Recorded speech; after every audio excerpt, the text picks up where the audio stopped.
So, oop. 1, 2, 3. 1, 2, 3. 1, 2, 3.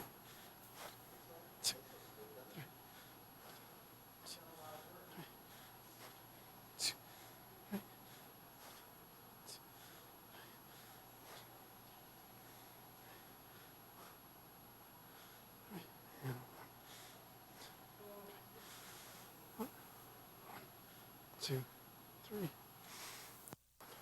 2, 3. 2, 2, 2, 2,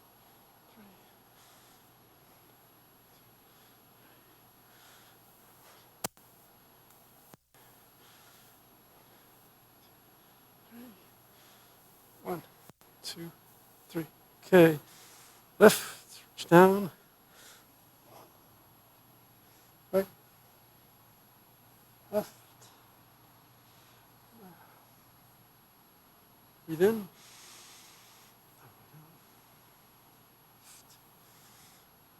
1, 2, 3.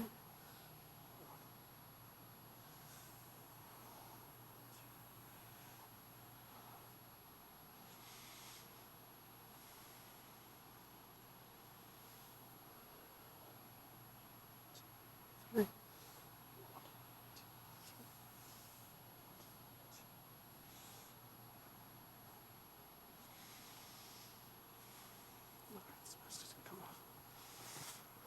All right. To exercise step. 1, 2, 3, 4, 5, 6, 7, 8, 9, 10. 1, 2. In reverse.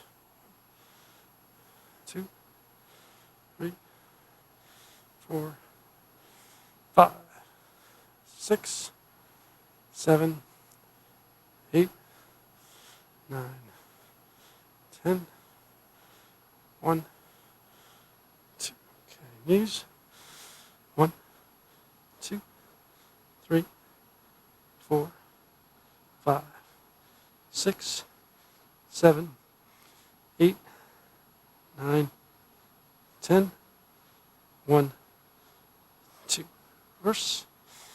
1, 2, 3, 4, 5, 6, 7, 8, 9, 10.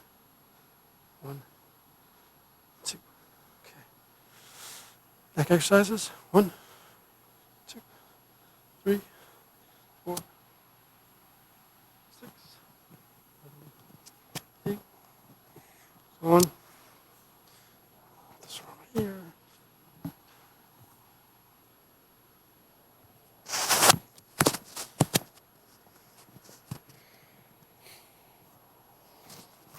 Maybe that'll work better.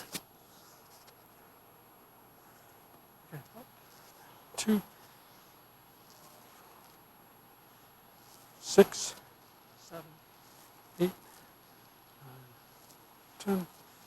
1, 2. Tilting. 1, 2, 3, 4, 5, 6, 7, 8, 9, 10. 1, 2. Full circle. 1.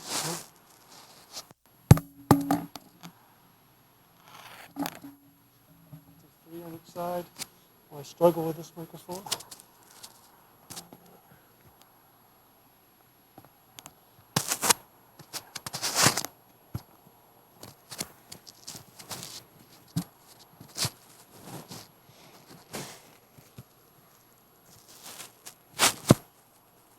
All right, try this again.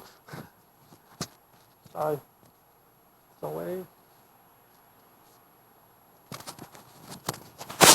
Okay, so I did deep breathing.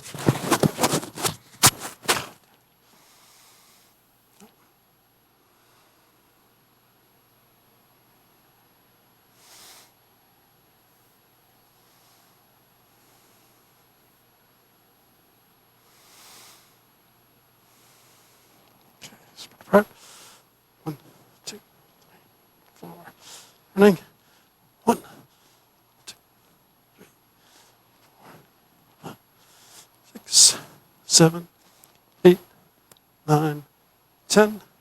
1, 2, 3, 4, 5, 6, 7, 8, 9, 10. 1, 2, 3, 4. Okay, cross your hands, turn to the right.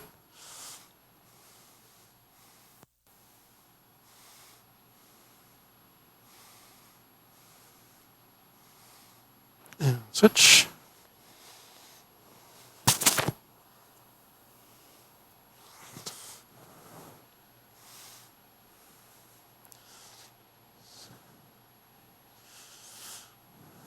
And switch.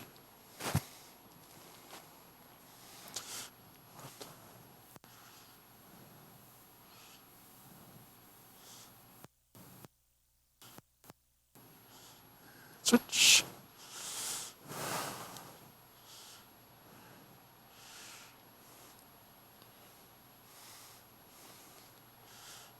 Okay. Do straight leg stretch.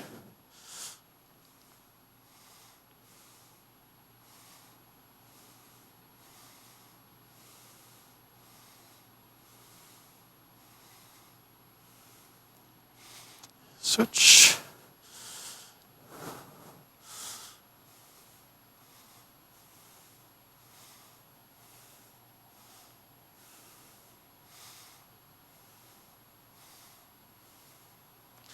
Switch.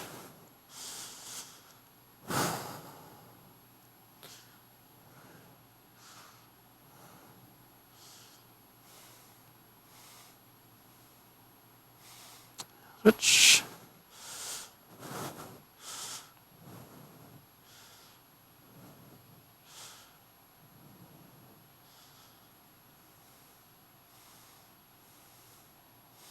Okay. Do this go down.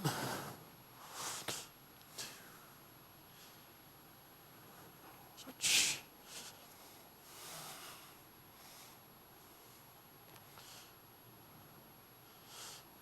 Switch.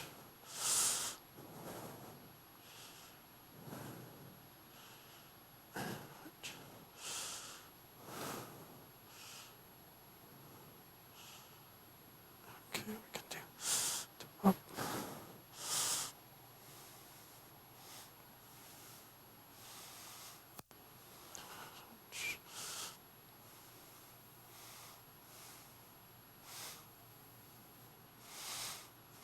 Switch.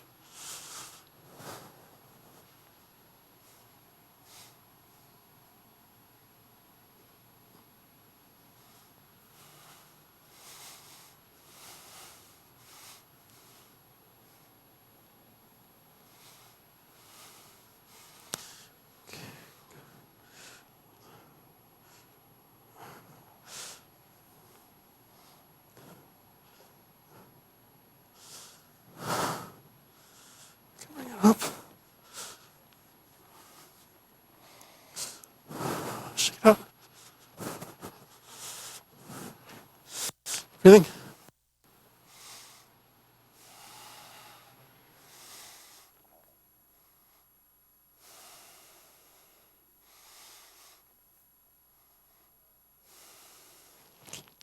Let's do shoulder rolls.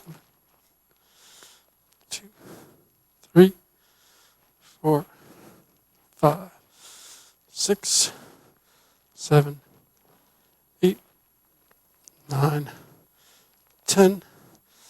1, 2. Reverse. 1, 2, 3, 4, 5, 6, 7, 8, 9, 10. 1, 2. Drawing circles.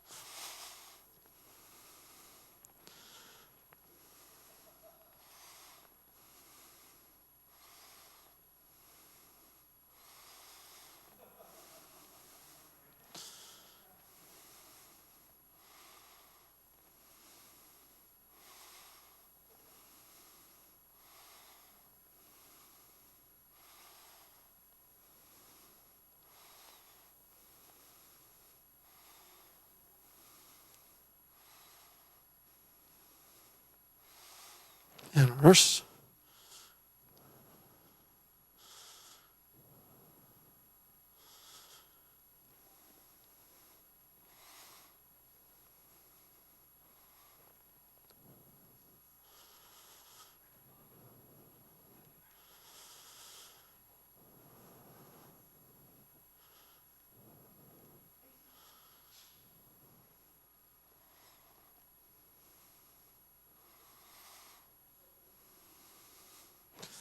Okay, everything.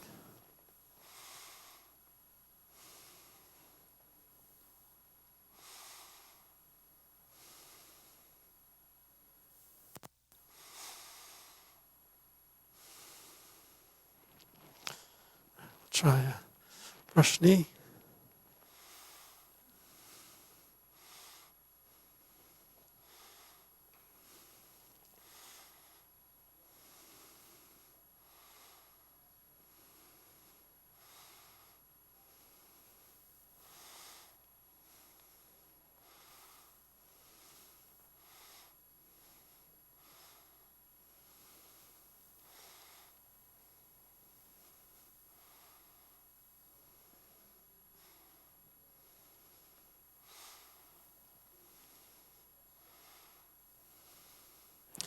Okay, I want to still pulse the monkey.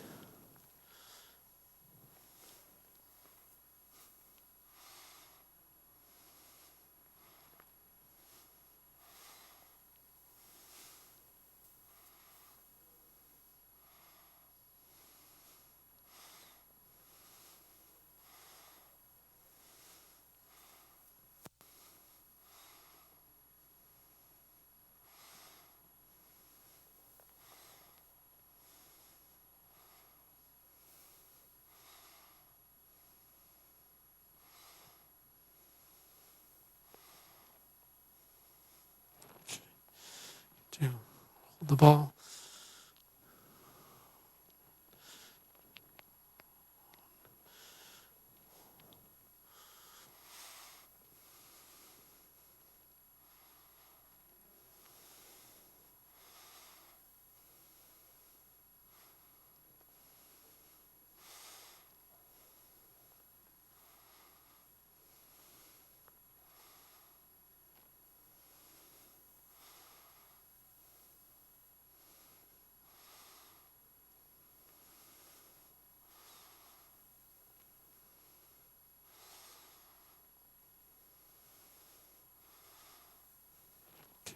Together. Loop.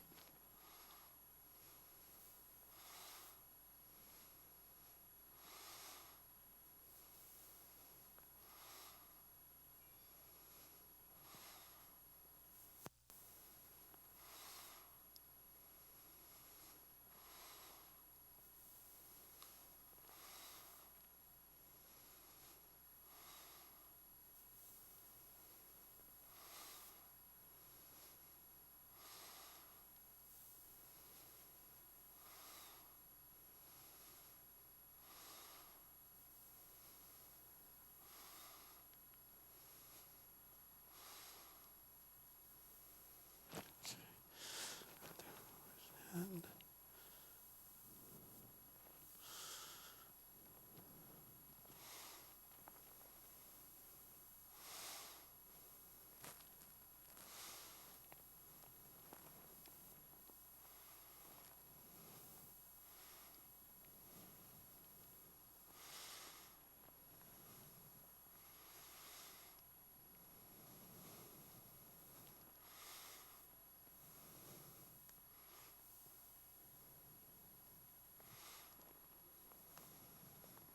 just get out.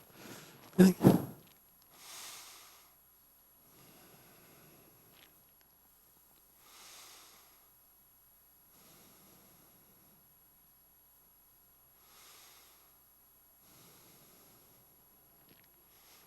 Let's do from the fist.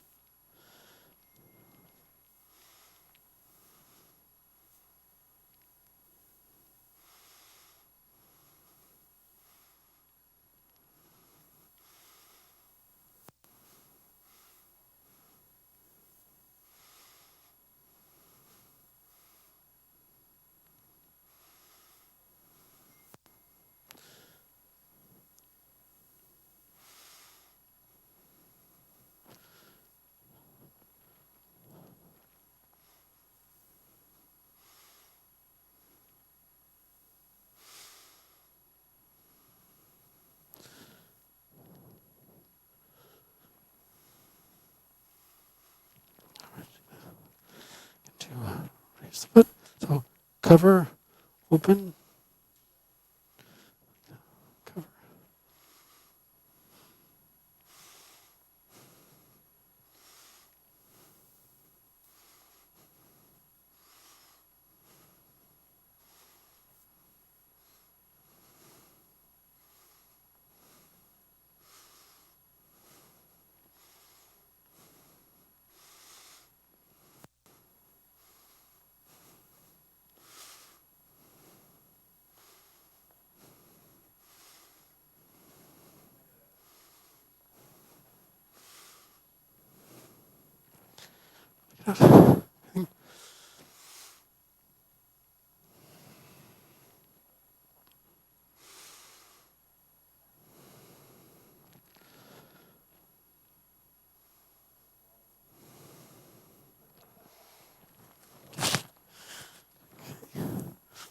Do the 24.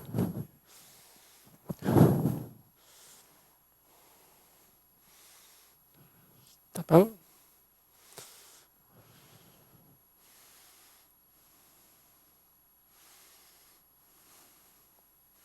Oops, sorry. 7.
and these are going to work.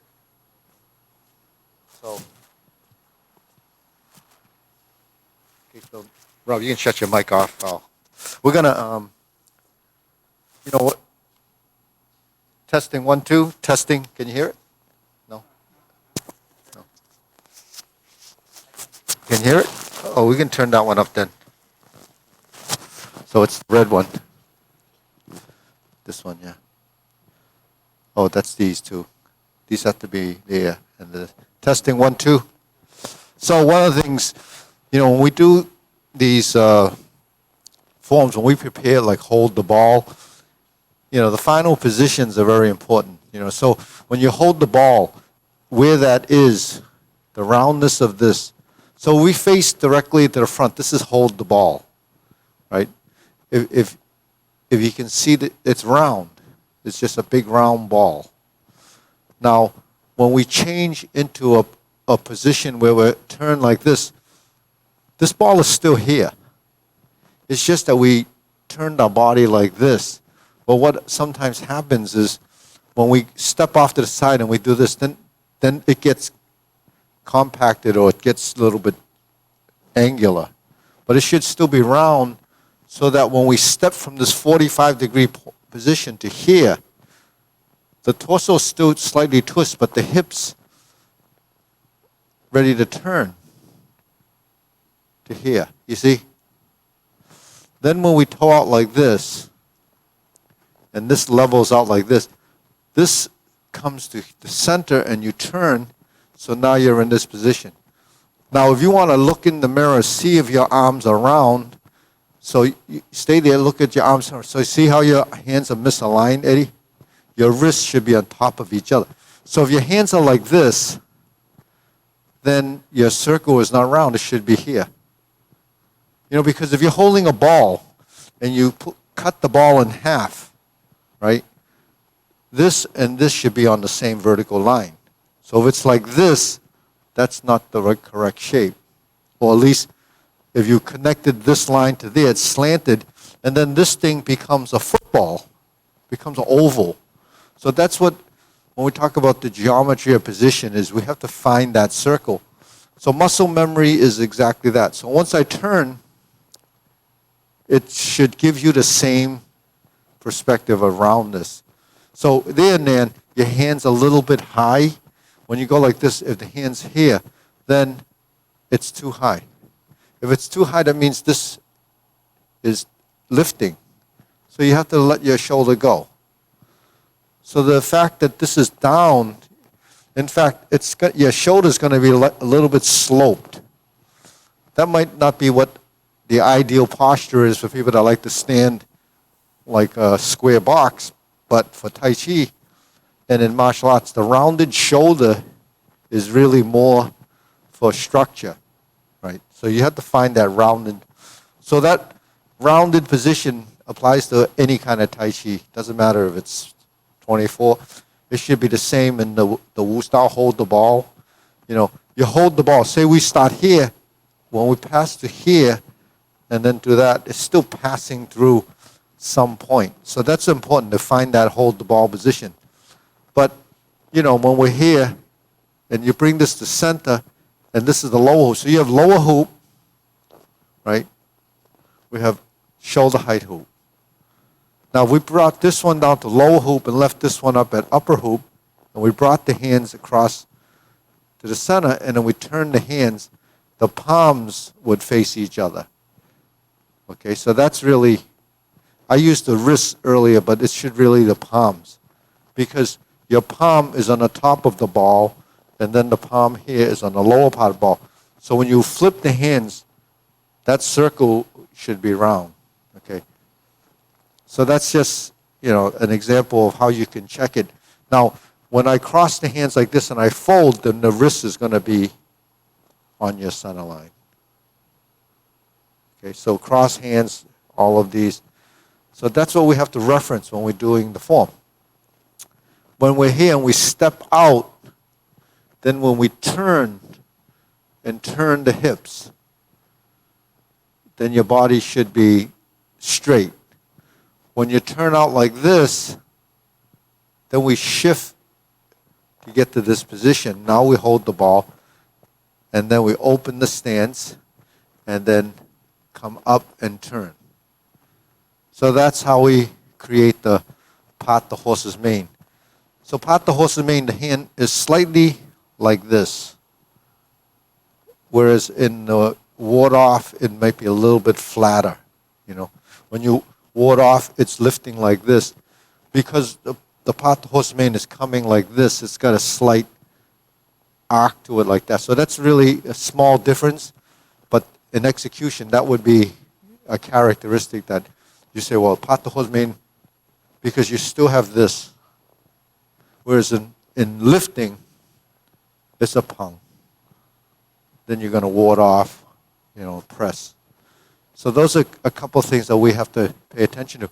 Now, we go to this, say fan through the back. We want this at least either eyebrow or even sometimes even higher than that. So you have this rounded, okay? So that shoulder should be relaxed and down too.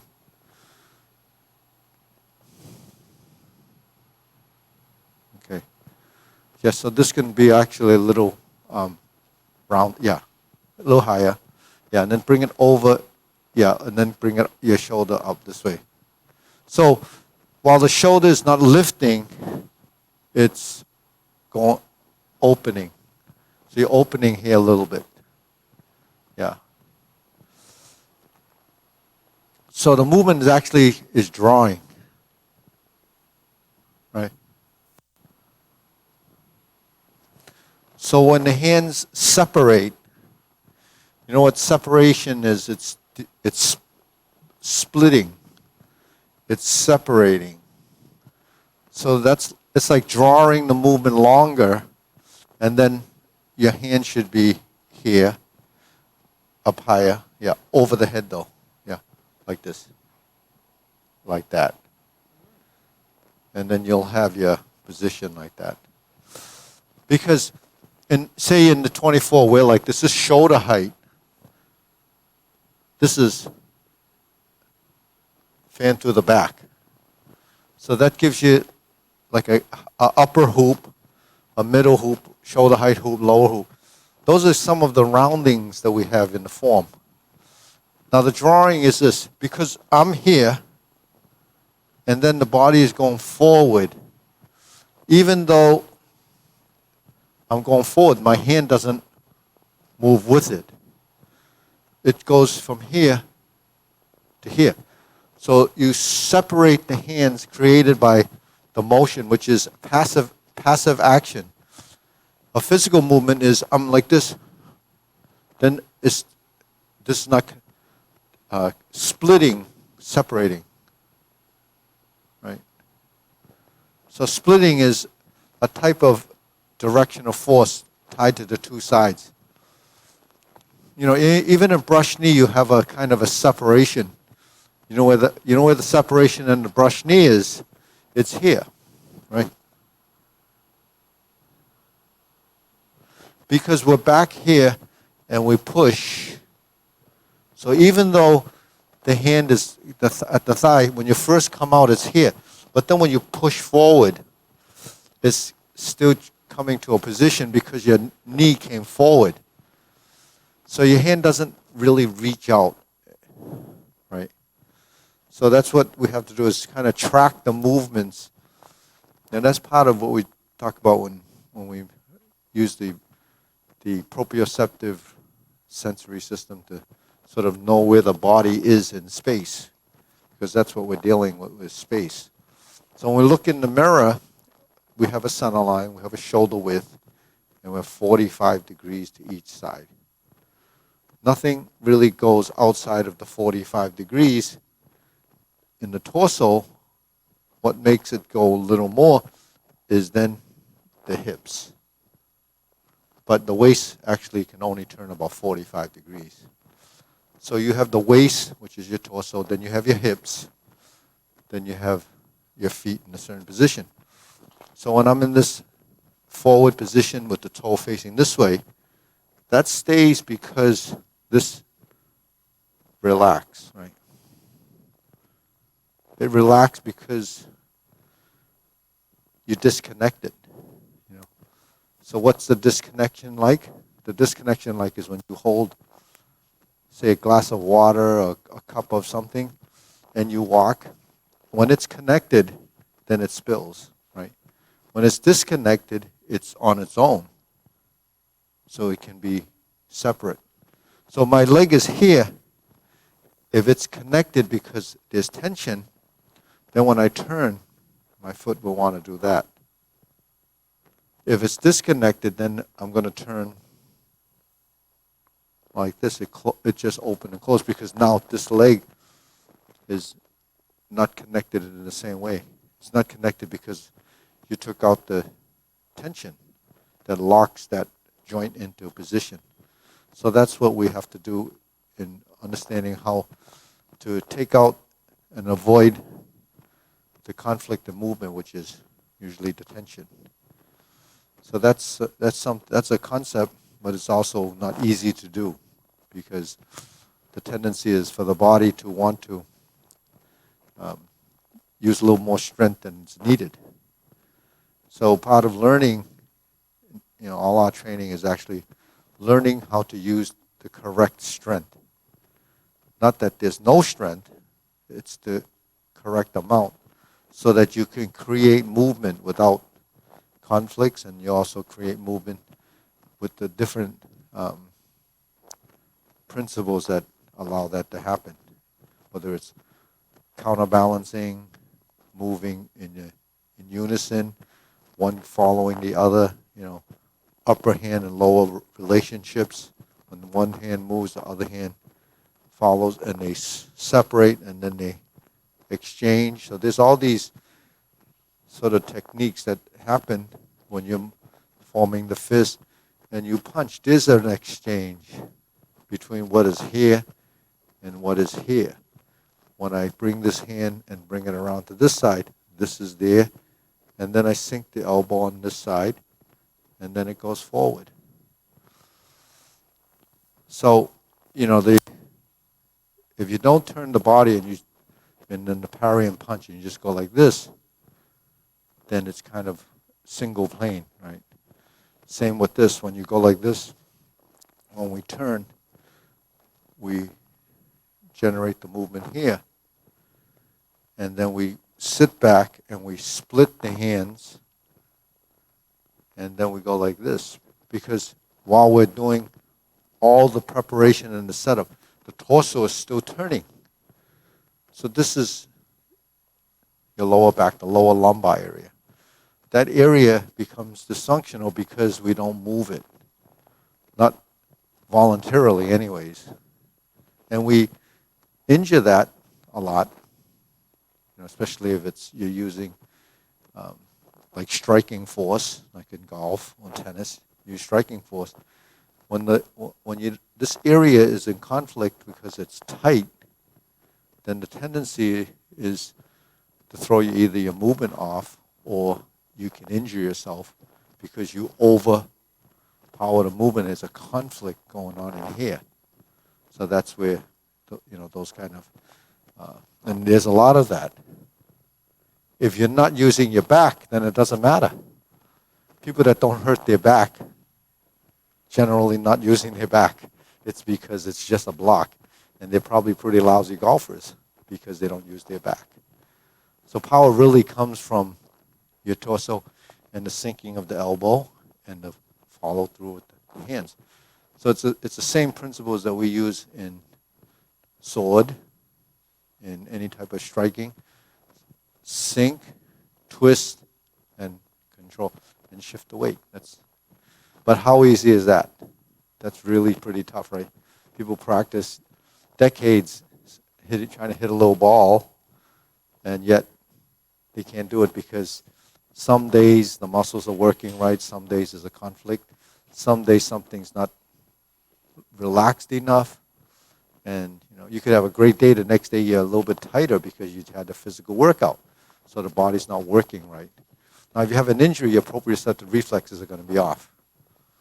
If you have anything conflicting, your proprioception is going to be off. because that's your sensory system in the joints. And what it tells you is that it's not going to track right because you have something that's, not working correctly, or it doesn't like it. So injuries are something that tells your brain that it doesn't like it, then it affects your proprioception. So that's why a lot of times people,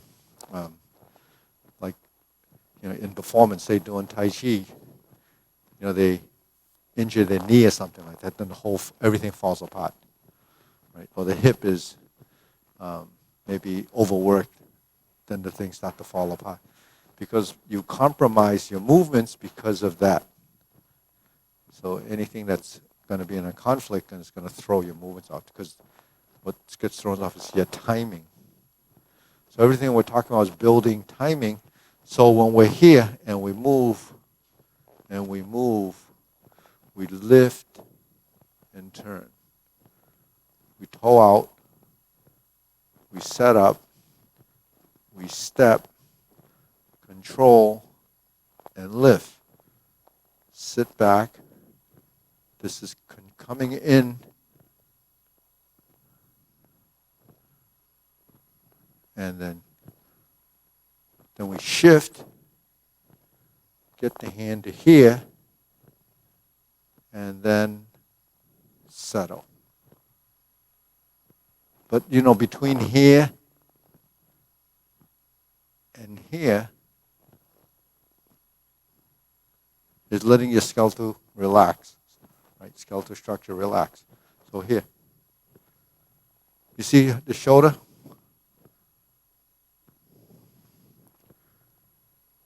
Okay, so when the shoulder settles, you look at the shoulder, you look at the elbow, then you look at the wrist.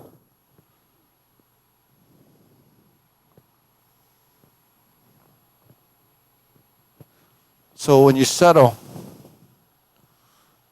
you have to seat the wrist.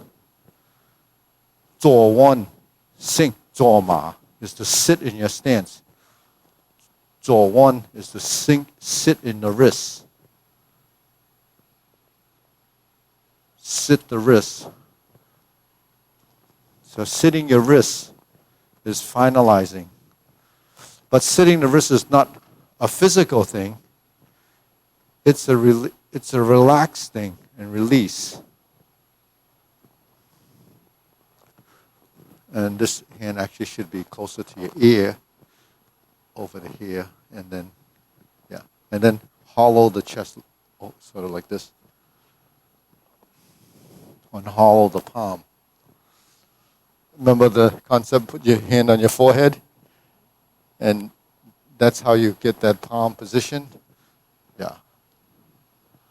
So this would be not right. You have to bring it back to here, yeah. So that's stork flaps wings. Okay. When we turn, if we were to brush knee, we would step out and then push. Turn. Settle and seat the wrist. Turn. Now we hit, fold, get the bodies back.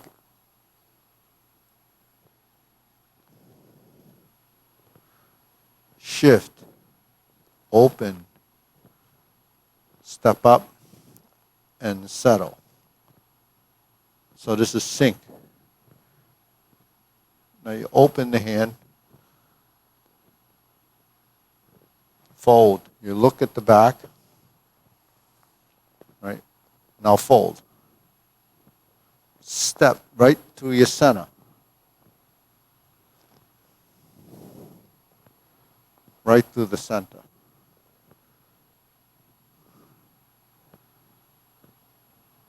Right through the center.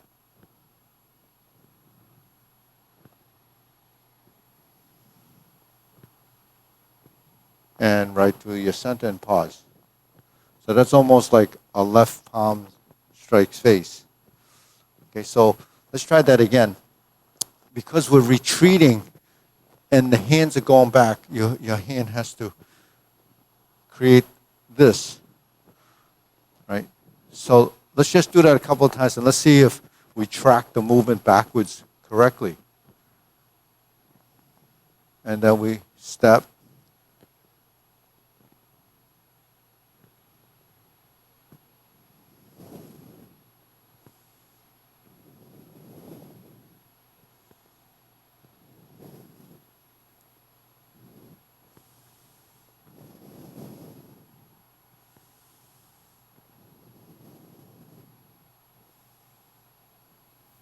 Okay, so, okay, one more time. Yeah. So where's the hand that has to track is the lower hand. When I bring the hand here, I'm coming down my center. Then I lift. I'm here.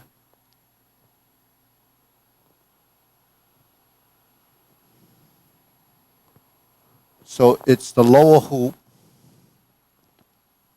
that has to be tied to here, right?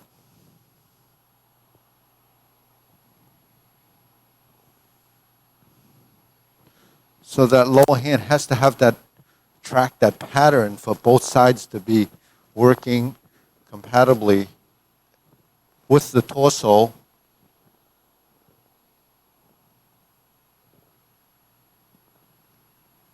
Because that's the line of your forces and direction.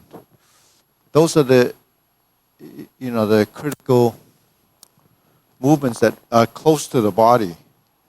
You can't have it come out and then begin your circle here because the circle is here.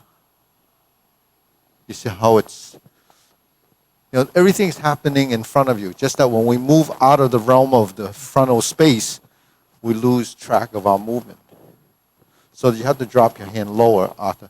This hand has to come down. See, you're all the way down. Because if you don't bring it down, it's coming, and then it's shortcutting it here. You have to drop it all the way down, and then it starts to come to here.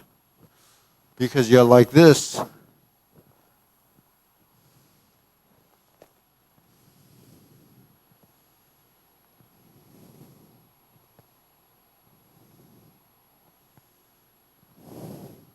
See, this lower hand is the one we have a little trouble with. Because our focus is on the upper hand. But the lower hand actually becomes the next part of the motion because you have the back side. So when we're doing this movement, find your center, you have to go here, and then you have to go through your center. So this, just watch the movement. Can you imagine this? If I take an arm and I start to pull, now I have my hand like this. How are you going to pull the hand when it goes like this? Watch. It's too short, right? You have this one, you're leading, right? When I'm leading, so when you divert, to roll back.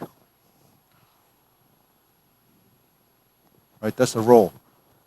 Your movement is here. It's not out here. It's not broken, you see. So that's what tracking the lines in your movement are. This is a level of just understanding. Because, everything that we're doing is directional. There's a geometry to the position. Then you're dealing with space. So the body gets confused because it doesn't really know. So everything that you learn is really housed here. And then it's kind of interpreted. And how you interpret it is based on, part of it's a physical understanding, and part of it is trying to mimic what you think you see, but it doesn't all fall into place at the same time. So that's why the body is a little confused, because it doesn't really know. What does the body know? It only knows as much as you feed it as information, and then you translate it, and then it's processed over time up here, and it figures it out, and sometimes it figures it out wrong because it still doesn't know. That's why when we do things over and over again, then eventually we're sinking the elbow, sinking the knee. That's a concept, right? We lift, we come down, we turn, and when we get to here, then you reset and sit. So it's a constant tracking of those movements. That's why, high-level practice or achievement really just is a function of time practice. So the discovery, that's what we talk about, always. What do you discover from doing it over time? You discover that you can't really think it through. You have to do it till the movement enters a subconscious behavior. Once that happens, then you can start thinking about it, and it'll modify again. So it just changes and changes and changes and evolve. Because while we're thinking about it, we're thinking of the hand, we forgot about the leg. You think about the leg, you forgot about the hand. It's just how your consciousness works. It doesn't really multitask the way you want to multitask because it kind of thinks one thing at a time. Say again.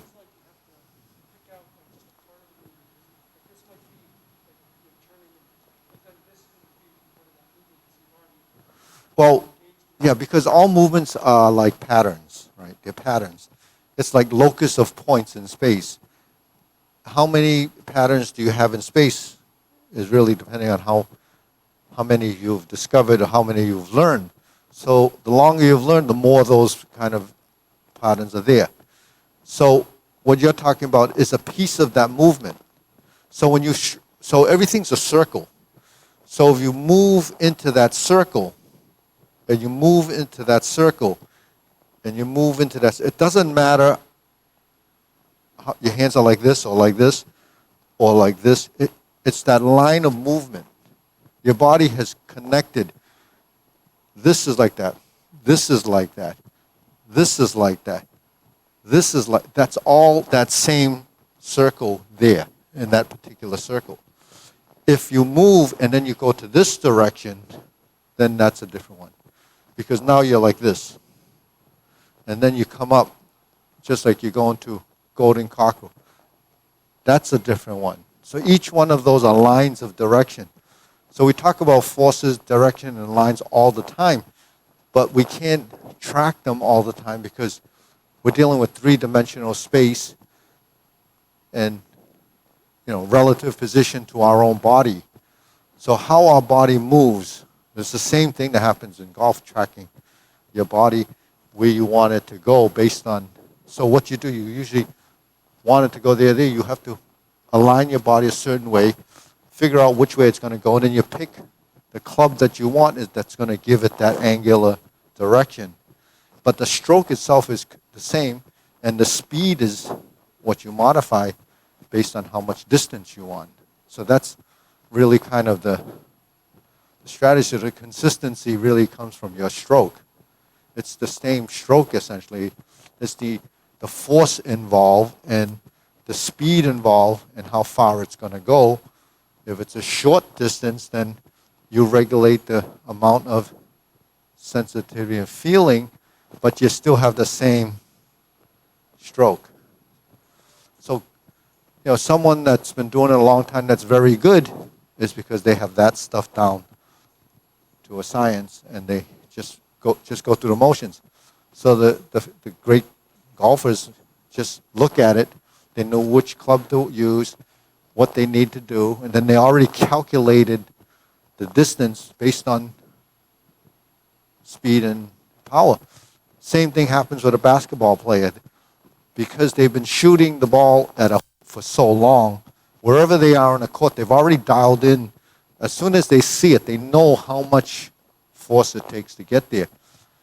And good players can actually do it on the move or reach a certain height. If you don't jump and shoot, and you stay down and shoot, two different intensities in the arm. Because if you jump and shoot, you added a force. And that force becomes how it's going to project. So when we do these movements, how we move our legs is how the force is going to project. So when we lift up, so we're moving up with the legs, then we need to use less strength in the arms.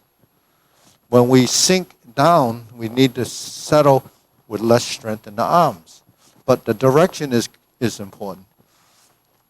If I'm pulling toward me and then turning at the end, or this is actually not good, right? Because you're reaching. So anytime you sink, it has to come towards your center, and then it's diverted at the end of the motion. Because this is all you have to do, is go to the sides. You don't need to start to go to the side from there, because if you start early, it's going to be over there.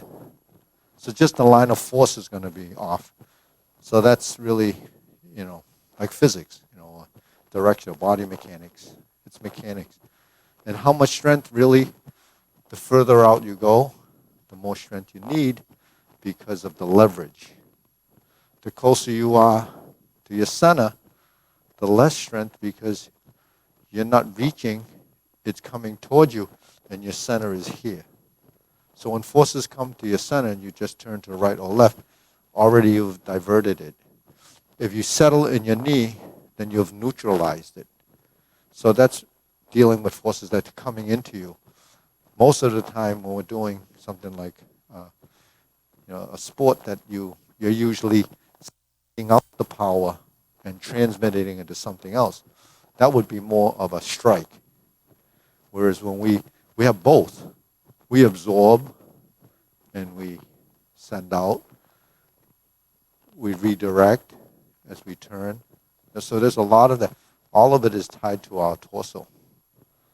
So this is, the torso is dysfunctional because it doesn't work in components. Usually the torso is kind of one piece. Even when we breathe, it's only one piece. Both sides move up and moves down because we have the lungs that go like that. If you only have one lung, you'd probably only be doing it on this side. But the thing is, you have everything kind of balanced, but it just moves. But when we're turning and breathing, that changes. It changes the shape. It changes. That's on the inside. So that's what, when we do breath and movement and we move and we're turning in Tai Chi, we're always twisting and turning, and the movements are tied to our breath. So when the breath movement is working, you're breathing so that the apparatus is working, but you're changing the configuration of your body. So that's going to change how the circulation goes through your body. So that's breath and movement, which is what they classify as a Qigong. And then the other thing is that because it's being regulated like that, your circulation is boosted on certain movements, and then it's boosted in other movements another way. So that's all kind of regulated in here. So that's the external and the internal working in harmony. So that's external, internal breath and movement, hands and legs, sort of your arms and legs, your appenditures, the appendectomy or what do you call that? Your appendages working together. There's that coordination. So that's called the upper-lower coordination, the appendicular skeleton, the arms and legs. It's that works together. So when we're like this, we sink the arms. We go like this, we move the hands and the legs. We're like this, we sustain here, but the body is still moving because you're setting up for the next position. So we're driving. Ultimately, you want the hands to move. And that's just what silk rilling is. You're moving and you're folding and unfolding. The thing is that the passive action and the active side of it. When I go like this hand does very little. It's there, but it's transitioning through the movements, finding a structural integrity of a position, because this is where I can pull. If I go like this, now it's not in good position. If I go like this, there's no leverage here. See, so that's what we have to. And then when you go like this, if this is too far, it's too open. It has to be here, because there's a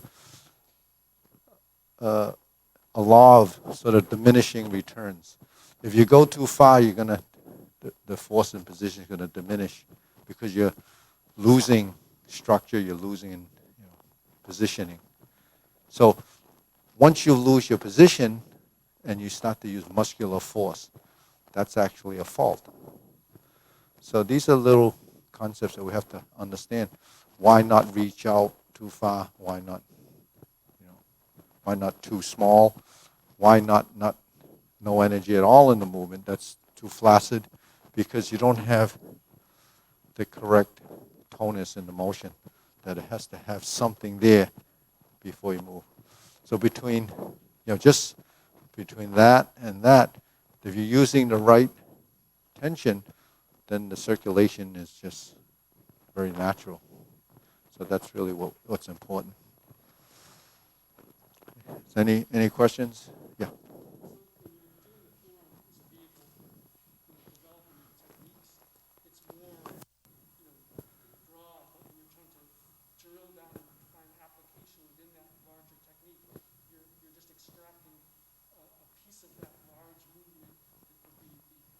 Yeah, right. Yeah, exactly. Because what you're doing is you're focusing and highlighting a little piece of that. That's sort of like, the form itself houses them in many ways. It houses a sequential type thing. And then in the sequential side of it, there's kind of a logic to why one would follow the other. Right? There's a logical explanation to that. And then the footwork is the variations of what you can do from one position to the next to give you diversity. And then you have to focus on the move to create what is considered the 8 energies of Tai Chi and the 5 directions of those. So you look at the directions, you look at the type of what they call energies, which is ward off, roll back, press and push. Ward off, diverting is roll back, pressing is supporting the movement, and then pushing is not just this. You can push down, you can lift up, pushing. These are all pushing. Use the palm, it's a push. If I press down like that or press down like this, it's a press and a push, but the real press is when you're supported by your hands, or your hands. Those are pressing movement. If I go like this is pressing. If I go like this is pressing. But this press goes with the shoulder stroke. See? It goes with the shoulder stroke or the elbow stroke. If I'm supported like this, or if I'm supported like this, that press is creating like the cross hand. That's a press. When I'm here, Jai is to press. If I'm pressing like this, that's a press. One hand on top of the other is a press. So that's pressing is really like a support, because this alone is not enough. You put this together, now it's not that you created a tension here. You created one side is supporting the other. This is like a truss. It supports, the cross piece up on top is the contact surface, but those angular things there that's pressing into it creates a force to support it. Because if you took those away, then that's just that piece, and it's the strength of that. Right? So if I have this, I have the strength of this, but it's not as strong as when I press this. So this doesn't matter anymore. It's really this. So that's what those things do. Just like these, he's the structural engineer. That's kind of how our body works.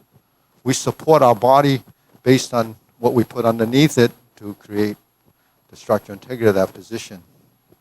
And that's what we're constantly doing. So because our body is controlled and it's an understanding, the skill is how do we do that? Naturally, without having to rethink it. But it happens because our body identifies, how our body should be moving to create certain forces and strengths. So it's the strength and weakness. Back to yin and yang. It's only strength and weakness. and balance. Right? All right, we'll bow. Up.